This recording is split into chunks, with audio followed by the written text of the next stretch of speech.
ILACast, o podcast do Instituto Líderes do Amanhã. Porque ideias e somente ideias podem iluminar a escuridão.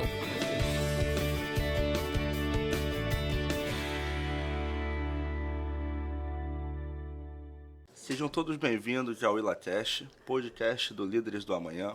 O Instituto tem como visão ser referência na formação de lideranças empresariais capixaba com valores sólidos, como liberdade, economia de mercado, Estado de Direito, responsabilidade individual e propriedade privada. Meu nome é Evandro Scardini, sou atualmente associado 3 no Instituto, quase concluindo o ciclo de formação. Hoje temos o prazer de receber ao Instituto a Renata Marques. Seja muito bem-vinda, Renata Marques, e obrigado pela sua presença. A Renata possui trajetória fantástica à frente da gestão de tecnologia de grandes empresas do mercado de biotecnologia e indústria do consumo. Atualmente, ela é CIO da Natura &Co. Seja muito bem-vindo novamente, em nome de todo o Instituto, e fique à vontade para falar, comentar o que foi um pouquinho dessa sua trajetória. Tá? Obrigada, Evandro. Obrigada aos líderes do amanhã. Muito bom estar aqui com vocês para bater esse papo e contar um pouquinho da minha trajetória. Espero poder contribuir aí com alguns temas. Primeiro, como é que eu escolhi a minha profissão? Então, fui muito influenciada pelo meu pai, que era contador e imaginava que computação era o futuro, né, da sociedade, né? E provavelmente na época ele imaginava que a máquina de datilografia ia ser substituída pelo computador, né? Ele fazia livros contábeis e tal, e eu lembro que em casa era sempre na máquina de datilografar. Eu aqui entregando a minha idade, né? E aí ele me trazia muito, eu sou do interior de São Paulo, de Mogi das Cruzes, e ele me levava todo final de semana para fazer curso de computação em São Paulo, que eu não sabia nem o que exatamente era. Eu tinha aqui meus 15 anos e fazia o curso de computação, e nisso, no interior, começaram a surgir as escolas de computação. E um pai de uma amiga me convidou para ser monitora nessa escola. Eu, muito jovem, eu falei, bom, puxa, vou começar a trabalhar, que legal, né? Então, topei o desafio e acabei, na prática, trabalhando nessa área de tecnologia. E aí, na hora do vestibular, que eu queria fazer odontologia, eu acabei fazendo uma escolha diferente, né? Que foi muito baseada na prática, em tudo que eu estava vivendo, que começou a me despertar muito interesse. Então, foi assim que eu parei no Mackenzie, fazendo processamento de dados, numa classe que tinham pouquíssimas mulheres, e mesmo assim as que tinham no meio do caminho desistiram, porque acho que não se sentiam à vontade naquele contexto ali, naquela sala, né, majoritariamente de homens, né, então sempre com brincadeiras sem graça, sempre com coisas ali que não batiam muito. Hoje ainda tem brincadeira sem graça, imagina naquela época, né? Imagina naquela época como é que não era, né?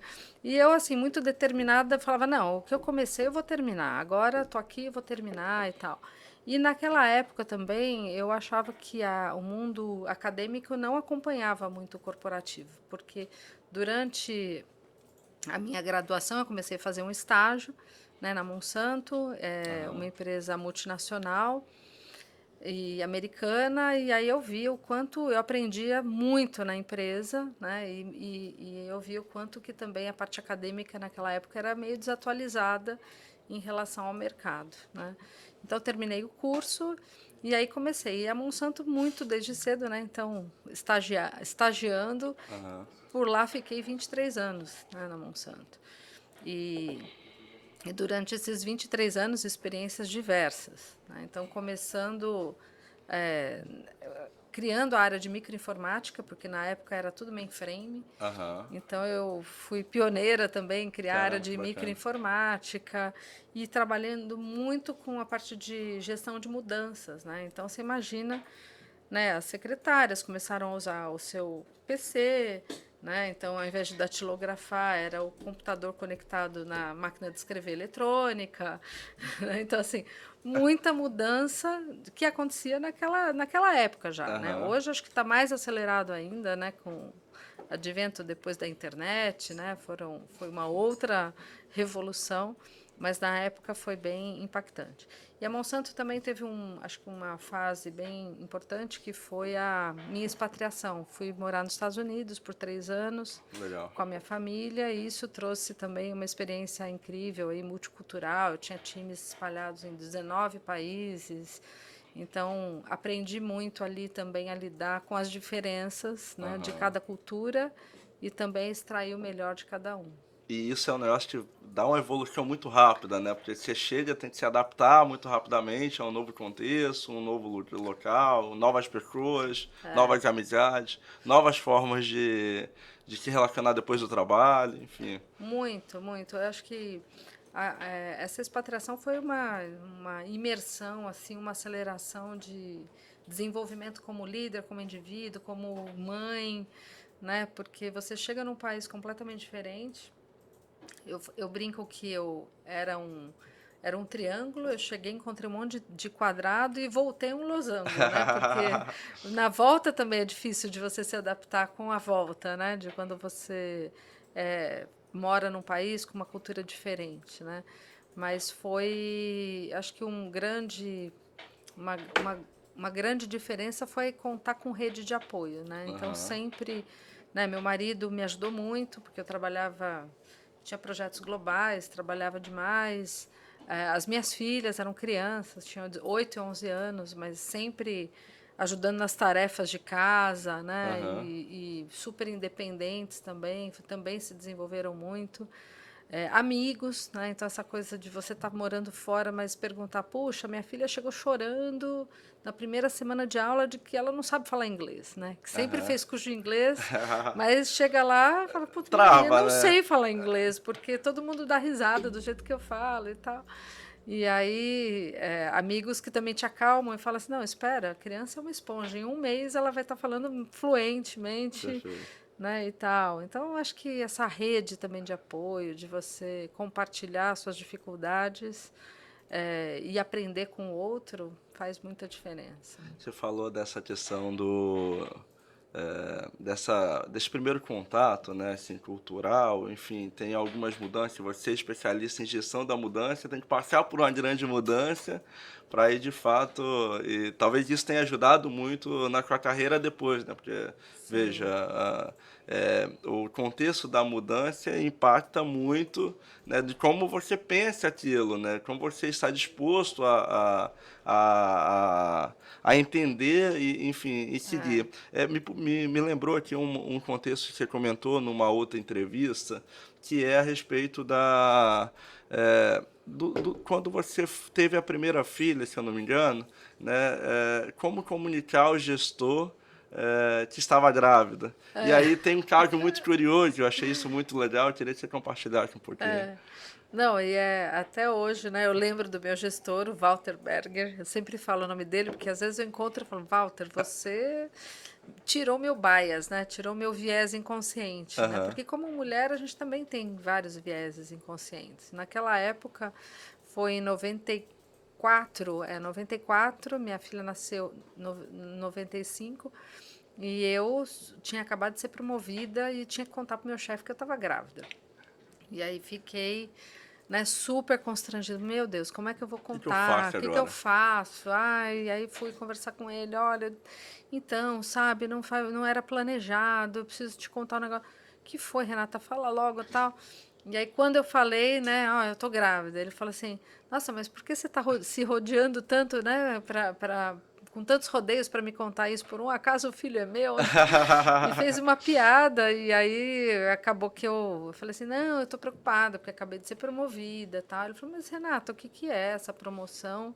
Né, o que é você ficar 3 meses de licença maternidade, né? Onde a gente espera que você continue muito tempo na empresa, né? Aham. E de fato, né? Foram 3 meses fora, eu fiquei 23 anos na Perfeito. companhia, e isso não tem nada a ver, né? E depois disso eu falei assim, nossa, é mesmo, acho que né, nós como mulheres também, a gente tem essa preocupação, mas a preocupação muitas vezes é da nossa cabeça, né? Aham. Lógico que tem, eu estou falando do meu caso, né, que eu tive a sorte de encontrar um gestor que não tinha esse Tinha uma viés, não preocupação tinha, mais de longo prazo. era uma preocupação diferente. Ele Aham, também tinha uma filha, né? Então perfeito. ele entendia que isso não fazia a mínima diferença em relação à gestão dele, né? Mas foi muito legal assim a atitude dele, né? De tratar. E do mesmo jeito que ele teve essa atitude, né? Quando eu estava grávida, eu lembro também no início, né, da minha carreira, que eu era analista, tal, chegava, tinha empresa americana, essa parte de horário era super, né, na época, começava às 8 horas, tinha que estar lá, não era 8h01 nem 8h02, né, não é Aham. como hoje, que tudo é flex. E eu lembro uma vez que ele também me chamou a atenção, olha, Renata, você chega, sei lá, 8h05, 8h10, o que está acontecendo? Então, né, aí vem as desculpas verdadeiras, né? Aham. Então, é porque eu pego um ônibus, às vezes o ônibus vem lotado, vem gente pendurada na porta, eu não quero pendurar na porta por segurança, não sei o quê, então eu pego o seguinte e demoro 10 minutos. Ele falou, você já pensou em sair mais cedo? Né? Então, aquela coisa, você sabe que o ônibus vem sempre lotado, então você já pensou em sair mais cedo? Eu falei, poxa, então assim, essa coisa da gente às vezes se vitimizar, né, e Perfeito. tal. Então, foi muito legal ter o Walter ali como gestor no início da minha carreira, né? E que Ao hoje mesmo tempo que ele entendia, ele também ele puxava. entendia, mas ele também não é porque eu era mulher que também dava, né? Não Dava, passar pano, não passar. nada Ok, disso. legal. Deixa eu pegar um pouquinho dessa. Eu queria explorar um pouco mais essa trajetória, mas deixa eu puxar um pouquinho para o lado profissional, né? A gente ainda está falando de mudanças, de desafios, de como que isso se conecta e por ser mulher, obviamente, está na área de tecnologia, certamente teve um desafio maior no passado. Hoje, eu acho que com carreira consolidada, talvez tenha um pouco mais de facilidade, tal. Uhum, Talvez, e aí depois se você quiser comentar um pouco como que é essa visão hoje, né? Também CIO, nós não temos tantas assim no é, país. E CIO de empresas listada, aberta, listada na bolsa, eu não tenho um número aqui, mas certamente é pequeno, né? Mas eu queria, tem um outro fato curioso na sua trajetória, é que você, ao assumir o cargo na Natura, foi exatamente um mês antes, ali, poucas semanas antes no Brasil pelo menos, estourar a pandemia, né? Foi em fevereiro de 2020 e no dia 17 de março de 2020 a gente teve, eu acho, o primeiro fechamento geral de comércio, etc. sim. Como foi essa experiência? Eu sei que provavelmente essa é uma pergunta que vem muito, Aham, mas é algo que um fato que modificou as vidas das pessoas, de todos, no mundo todo, e eu imagino que tenha sido desafiador por estar chegando, né? Então tem sim. toda uma questão cultural ali que você tem que entender como que as pessoas no dia a dia elas se comportam, quem são as suas pessoas, quem são os seus braços direitos, quem você pode confiar, quem você não pode confiar. Eu queria que você comentasse um pouquinho sobre isso. Tá.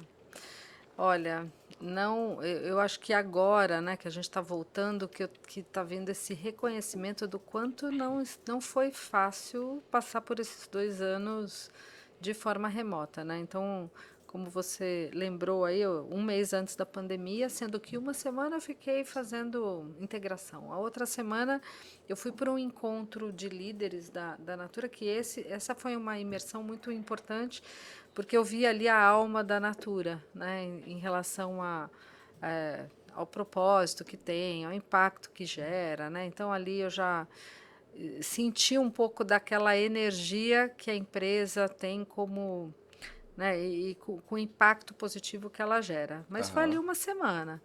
Depois fui para o escritório, fiquei 2 semanas lockdown, aham, né? Um time enorme na América Latina.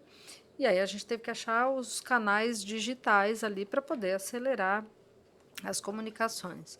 O que eu vi durante a pandemia? As conexões existiram? Sim, eu tenho rituais com o time, né? Sempre pela telinha, sempre fazendo as coisas acontecerem. A gente implementou integração de fábrica, integração de CD, a gente mudou completamente os ativos digitais das consultoras, né, para poder a Natura entregar diretos, né, na pandemia para poupar a consultora. Tem aham. uma série de mudanças que aconteceram e acho que na história, a gente mede ali o quanto que a gente entregava de mudanças e de novos capabilities ali para o negócio, praticamente dobrou o que a gente fazia.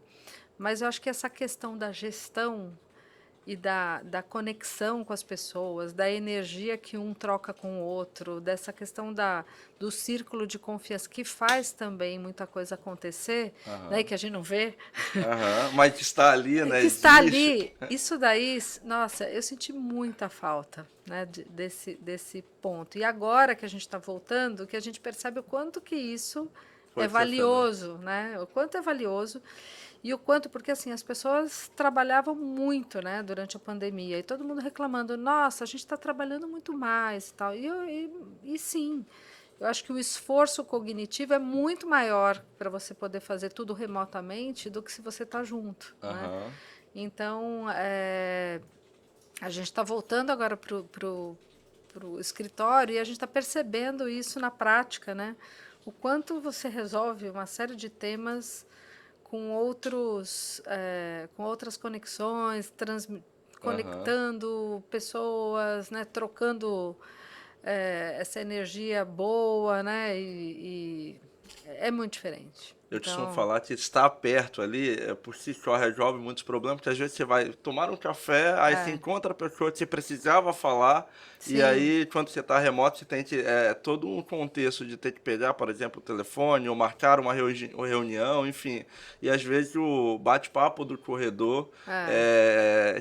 sintetiza ou agiliza muito do dia a Cria dia. novas oportunidades, novas avenidas, né? E essa coisa do, assim, você está numa empresa, então existe política organizacional também. Aham, E a gente trabalhava pouco, porque sai de uma janela entra na outra, sai de uma entra na outra, né? aham, Então, acho que ficava muito ali by the book e o X mais um ali, né? Que você precisa extra mais, não acontecia, né? Então a gente legal. está percebendo isso, o quanto faz a diferença, porque eu acho que a gente pode ter muito mais qualidade de vida, não trabalhar tantas horas, né, e entregar resultado da mesma forma. Perfeito. Perfeito. Pegando um pouco deste gancho aí, obviamente compartilhando um pouquinho de como que foi isso, por exemplo, na Whirlpool para a Natura. A diferença. Quais as diferenças disso tudo? Porque eu imagino que você tinha uma rotina de gestão em uma empresa, né, que tem um segmento um pouco diferente, que tem a dinâmica mais do consumo ali, talvez do consumo, né, e a Natura talvez um pouco mais com um olhar natureza, com um Sim, olhar cultural voltado para as pessoas. Como que foi essa diferença de gestão? Eu imagino que culturalmente tem uma diferença grande, mas no dia a dia. sim. Não, eu brinco que eu saio da linha branca para a linha colorida, né? Então, não, a Whirlpool é uma empresa também, né? Origem americana, muito estruturada. Então, essa Aham, parte de processos, sistemas, estava bem evoluída, a empresa centenária e tal, que também passou por fusões, aquisições e tal, mas eu acho que essa parte estava muito mais já consolidada, né? E a empresa, a Whirlpool estava indo muito no caminho, né, de globalização, muito global, né? Então, assim, aham, temos uma decisão aqui.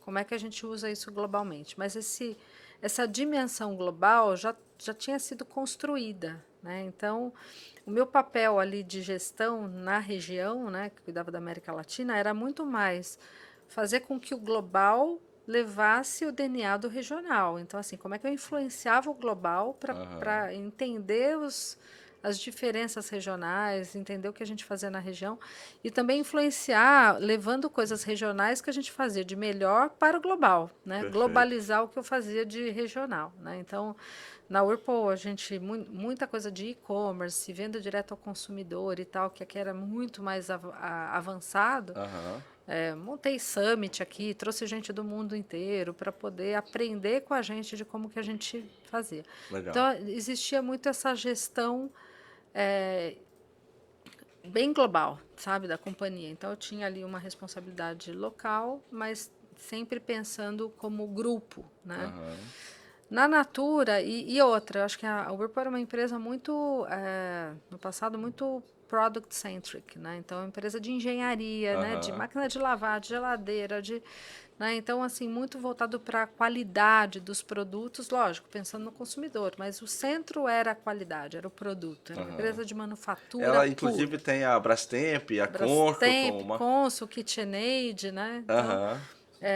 e a própria, essas são as marcas aqui, né? Mas a Whirlpool é uma marca americana lá fora, na Europa também tem outras marcas, Indesit, então tem algumas marcas diferentes. E aqui, bom, e aí a gente estava nessa transição também de deixar de ser uma empresa product centric para ser mais customer centric, Aham. né? Então acho que é uma diferença porque esse era o desafio, né, da empresa. Então essa questão do propósito, né? Então eu não vendo geladeira, eu vendo alimentos conservados, eu não vendo máquina de lavar roupa, eu vendo tempo para você passar mais tempo com quem você se importa, né? Perfeito. Então assim essa questão de colocar um propósito em cima de um produto que sempre foi a qualidade, serviço técnico para aquele produto e tal, Aham. a gente estava nessa jornada de equilibrar, né, colocando o consumidor no centro. Na Natura, quando eu cheguei, bom, a Natura já nasceu com um modelo de venda direta, né, então assim gerando impacto, né, pensando na consultora, né, pensando em como que essa consultora gera mais renda, Aham. pensando no impacto no planeta, né, então desde 83 que a Natura já opera com refil, né, Aham. 83, imagina, as Hoje algumas empresas. empresas estão pensando nisso agora, né? Então assim, sempre pensando nisso. Então assim, ela já é pioneira nessa área, né, pensando no todo, né, no impacto social, impacto ambiental, né. Então, quando eu cheguei, foi um contraste, né, Aham. de uma gestão um pouco mais agressiva ali por resultado, outra que é o resultado, a gente lançou agora o YPNL, né, então é o Integrated PNL, que olha não só o resultado financeiro, mas o impacto econômico também, né. Então, a cada 1 bi, né, que a gente gera de financeiro, a gente gera 1,5 bi de impacto econômico. Então, a gente mede o IDH da consultora, depois que ela entra na rede, quanto que ela sobe de IDH. Nossa, é sensacional. Então, assim, tem outras preocupações. Então, essa é a diferença. E aí, falando de gestão, que é a sua pergunta principal, a grande mudança na Natura era contrária. A Natura é uma empresa, né, brasileira, com a sua marca ali, já tinha adquirido a The Body Shop há alguns anos. Em 2020 veio a Avon, né, um grupo Aham. gigante. E aí o desafio da gestão era o seguinte: puxa, com esse grupo gigante, como é que eu começo a construir uma camada um pouco mais global para a gente não ficar reinventando a roda em cada lugar, né? Aham. Então começou com esse movimento de sinergia, né? Então assim, principalmente aqui na América Latina, a gente fez a sinergia de algumas fábricas, de CD de distribuição, de sistemas de finanças, mas acho que o grande desafio era essa parte cultural, né? Então cada empresa tinha sua cultura. Então como é que você começa a criar sinergia, a criar plataformas comuns, trabalhando com pessoas que pensam diferente, que têm uma agenda diferente. Então, Aham.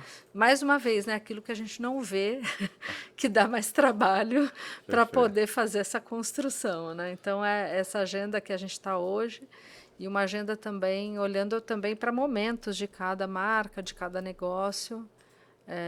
Porque também não é um one size fits all, né? A gente tem que respeitar que a Natura está numa aceleração de digitalização, a Aham. Avon tem toda uma questão ali de modelo de negócio, tem coisas para trabalhar nesse sentido mais de business mesmo, de modelo, de portfólio e tal. A The Body Shop é expandir, ter rentabilidade, né, no varejo. E a gente também tem novos negócios, né? Então, como o banking, que é o Natura CoPay, né? Então, é meios de pagamento que a gente lançou da própria Natura, Legal. né? Com a ideia da gente bancarizar também as consultoras e representantes, no caso da Avon, né? Legal. E aí tá um desafio grande também, né? Porque é um segmento talvez um pouquinho diferente, com com retornos diferentes, com forma de rentabilidade diferente, enfim.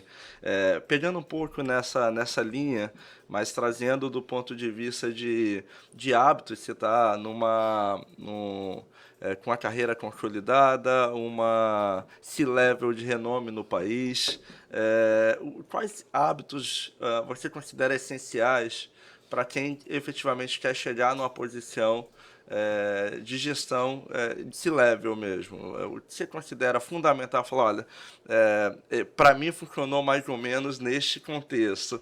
O que efetivamente você pode passar aí De recado. de Eu recado? acho que assim, primeiro um olhar de fora para dentro, né? A gente não pode ficar só bitolado ali naquela indústria, naquela empresa, né? Então, eu, por vários anos, enquanto eu estava na Monsanto, putz, era Monsanto, Monsanto, Monsanto, eu Aham, não, assim, dificilmente olhava para fora. A minha expatriação me ajudou a olhar um pouco para fora, essa parte de cultura, de outros mercados, países, né? Entender quem, né? O espanhol é muito bom em risco, vou colocar uma área de risco para os espanhóis me ajudar. Então, assim, isso me ajudou. Mas aham. olhar para o ecossistema, né, de outras indústrias, eu acho que isso também acabou acelerando agora nos últimos 10 anos, né, essa parte mais de ecossistema.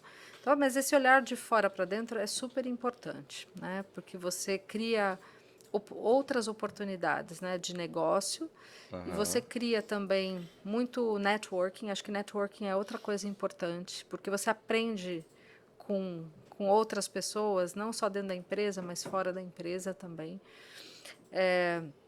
Outra questão é você planejar também onde você quer chegar, né? Você saber o que você quer, porque muitas vezes, né, principalmente em tecnologia, tem gente que não tem estômago para estar numa posição de CIO, porque Aham. para estar numa posição de CIO você tem que ter muita calma também, você não pode se desesperar com tudo, porque é incidente, assim, você tem calma, mas tem que ter senso de urgência para poder engajar quem você tem que engajar, né? Aham. Mas também tomar cuidado com a dose do engajamento barra pressão, porque às vezes você faz tanta pressão que as pessoas espanam e não resolve o problema, Aham. né? Então, eu acho que as pessoas têm que saber, puxa, onde que eu quero chegar, né? Às vezes é uma pessoa Perfeito. muito técnica que fala, eu não quero saber de ficar, né, ser Eu não quero CIO, responder pro problema dos eu não outros, né? quero, né? E é muito foco. Então, assim, onde eu quero chegar? E definir a sua trilha de carreira, como é que eu me desenvolvo, quais são os skills que eu preciso ter e tal. Agora, o super importante é você ser motorista dessa carreira, né? Porque eu acho que muitas vezes eu escuto, não, porque meu chefe, não, porque não sei o quê, não me deram a oportunidade. Então, isso daí é fora. Assim, sem vitimização, ser motorista da sua carreira, né? Ter esse accountability, saber onde você quer ir e planejar isso. Né? E planejar sabendo que vai ter desvio de rota também, né? Aham. Porque muitas vezes você tem que nem o Waze, né? Recalculating. Eu quero chegar lá, eu vou continuar chegando lá, mas eu tenho que recalcular a Passar por rota, aqui né? agora, porque senão eu vou demorar mais tempo para chegar lá. Perfeito. E acho que assim o que pesa mais, né? Principalmente quando vou falar de executivos, né? Contratar novos executivos ou desenvolver essa parte mais de soft skills, né? Então, falando em tecnologia, tem muita coisa de hard skill, né, que você tem que ter, né, background de algum tema específico, mas os soft skills é o que faz toda a diferença, né? Como Uhum. você lida com o problema, como é que você integra uma pessoa com a outra, como é que você constrói essas pontes. Uhum. Então, isso é essencial, né? Você saber ouvir muito bem, né? Ouvir as pessoas, ouvir o time, né? Não tirar partido sem tirar as conclusões precipitadas. Acho que essa Perfeito. questão de ouvir, assim, eu tenho alguns rituais com o time, com os meus diretos, né? Então tenho os meus one-to-ones, eu tenho reunião semanal com todo o time, eu tenho os encontros marcados, que é como se fossem skip level, então eu falo direto com o time para poder escutá-los Aham. e poder também me desenvolver, né? Porque acho que a gente nunca está pronto, a gente está sempre em desenvolvimento. Perfeito. Pegando um pouco deste caminho de novos executivos, etc., pegando um pouco dessa sua experiência como executivo de uma empresa listada na bolsa. Né? Eu costumo falar que no Brasil, a maior parte das empresas pequena e média, né? É o que está ali no dia a dia de todo mundo. Geralmente as pessoas são contratadas por uma empresa neste formato. E das grandes, poucas estão listadas na bolsa, ou seja, é uma Sim. companhia de fato aberta, né? Então você tem ali outros envolvidos quando é uma companhia listada. Por exemplo, o acionista, né? Através do acionista, o investidor te cobra um pouco mais e você tem uma série de preocupações ali de mercado com declarações, porque impacta efetivamente em preço, talvez não de preço da empresa para uma família que não está transacionando, mas Sim. preço para um investidor que transaciona, assim, papel dessa empresa todo dia. Como que é isso no dia a dia? O que você tem de preocupação ali com fala, com alguma coisa que você pode dizer que pode impactar, hoje, principalmente no mundo muito digital, né? Sim. Como que é isso no dia a dia? Eu acho que todas as empresas têm essa preocupação, porque às vezes você tem alguém, um funcionário, um colaborador que faz alguma coisa de errado, você acaba, às vezes, impactando a reputação da empresa, porque a empresa já. Ou a empresa tem que tomar alguma atitude, né, em relação àquela pessoa, né? A gente vê várias empresas que às vezes são retalhadas porque não tomou as atitudes corretas em alguma ação, alguma ação de, seja relacionada à diversidade, né, Aham. seja relacionada à forma de a governança, a impacto, assim, tá, sempre tem essa preocupação muito grande, né? Então, eu acho que primeiro a gente tem que fazer com que os nossos colaboradores entendam muito bem a estratégia da companhia, para onde a gente está indo, quais são os nossos valores, nossos princípios, né? E se tiver qualquer coisa diferente disso, e às vezes algum colaborador fala uma besteira que está Aham. diferente disso, isso pode impactar, né, a ação na bolsa. Ou então a empresa tem que tomar as consequências com esse funcionário para que fale, não, peraí, o que você falou não nos representa, né? Aham. Você não falou uma coisa correta. Né? Então, assim, é uma preocupação genuína mesmo das empresas que estão na Bolsa, mas eu acho que a grande forma da gente blindar isso é seguir políticas da companhia, garantir que essa governança interna funcione muito bem e que as pessoas estejam sempre comunicadas desse assunto, né? Seja cybersecurity, por exemplo, né? É um tema cyber, LGPD, Aham. né? Proteção de dados, como é que a gente trata isso? A gente trata com respeito? Nunca foi tão importante isso, Nunca foi tão inclusive. importante. E assim, todos os funcionários têm que entender isso, né? Então, esse mindset, né, de como que a gente respeita, né, o consumidor, o dado do consumidor, o dado da consultora, né, que é um tema importante para a companhia, né, como é que a gente fala disso para que o investidor também entenda que está investindo no lugar sério, né? Então, Perfeito. acho que é bem por aí. Muito bem, Renata. A gente poderia ficar aqui pelo menos por mais de É, 1 hora, mas o tempo já não permite tanto outro de assunto. Eu queria explorar um pouco mais a parte profissional, mas também tenho curiosidade do que é a Renata pessoa. Né? Então, sair um pouquinho deste lado, às vezes, que a gente coloca ali uma máscara, tem que sim, assumir, de fato, uma postura, né? Uma postura muito mais que vai te ajudar a gerenciar o dia a dia, do que talvez a postura, obviamente, de você sendo você. Né? Não sim. necessariamente você precisa, e aí eu defendo isso, Aham. é, ter uma postura diferente de você no dia a dia, mas às vezes você acaba sendo um pouquinho diferente para facilitar ali, de fato, a condução do negócio. Então, o que é a Renata como pessoa? Né? O que ela gosta de fazer? Como que é a Renata como mãe? Aham. Enfim, conta um pouquinho pra gente. Tá. Não, eu sou filha mais velha, né, de três irmãs. Então, sempre fui assim, como pessoa, a filha responsável, né? Porque o mais velho, eu acho que os pais levantam mais a barra, né? É muito mais controle e tal. Então, sempre fui a irmã mais responsável ali da família. Depois, sou casada com o Paulo e tenho duas filhas, Júlia e Luísa, de 26 e 23 anos. Como mãe, acho que assim, uma mãe muito liberal, sabe? De liberal com, assim, dando muita responsabilidade também para que as minhas filhas sempre tomassem as decisões, desde pequena. Então era, vou faltar no colégio. Vai faltar? Eu nunca falei, não falte. Sempre fazer perguntas. Escuta, mas não tem nenhuma matéria importante? O que você vai perder? Como é que você vai recapitular? E papapá. Eu fazia 3, 4 perguntas, depois ou a criança falava, não, mãe, acho melhor eu ir. Ou a criança sabia qual era o impacto de faltar e o que ela tem que fazer depois, né? Perfeito. Então, assim... Atos e consequências. Atos e consequências. Né? E eu sempre falo, o mundo é feito de escolhas. Você quer escolher assim? Ok. Mas você... Né, depois tem que entender quais as consequências da sua escolha, né? Então, sempre muito assim, liberal, muito próxima. Então, minhas filhas... até hoje a gente tem um grupo chamado Mamis Coach, né? Então elas trabalham, né, no mundo corporativo, então tem muitas dúvidas, então às vezes de manhã me mandam, né, mãe, não sei o que, eu tô com esse problema, me ajuda, não sei o que lá. Então assim, eu tô sempre também guiando nesse tema também, e assim, o guiar é muito voltado para fazer perguntas certas, né?